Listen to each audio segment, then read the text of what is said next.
Hello! ఇవొచ్చేసి గోంగూరకాయలు. మీకు తెలుసా గోంగూరకాయలు? Actually మా వాళ్ళైతే బయట పర్చేస్ చేసి తెస్తారు కదా విత్తనాలు గోంగూర మొక్కలు వేయడానికి. ఇంకా అందుకని చెప్పేసి వాళ్ళైతే ఎలాగో కాయలు ఉన్నాయి కదా గోంగూరకాయలు మొక్కలకి వచ్చినాయి చాలా అని చెప్పేసి ఇంకా విత్తనాలు అయితే తీస్తున్నారనమాట మా మావయ్య.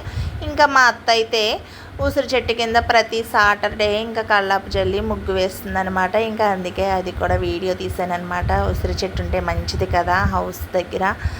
ఇంకా మా పిల్లలైతే ఇంకా కోళ్ళ గంపలో దూరి ఆటలైతే ఆడడం స్టార్ట్ చేశారు. ఇంకా అక్కడికి వెళ్ళిన దగ్గర నుంచి ఇంకా మట్టిలోనే వాళ్ళ ఆటలైతే. ఇంకా వేసవికాలం అవి మూగజీవాలు దాహం వేస్తుందని చెప్పేసి వాటర్ కూడా పెట్టింది. ఇంకా సరే అని చెప్పేసి నేనైతే గోంగూరకాయ అయితే పల్లెటూరులోనే ఉంటాను, చిన్నప్పటి నుంచి చూశాను కానీ ఎప్పుడు అయితే టేస్ట్ చేయలేదు. ఫస్ట్ టైం చేశాను. అబ్బా ఎంత పుల్లగా ఉందంటే చాలా అంటే చాలా పుల్లగా ఉంది.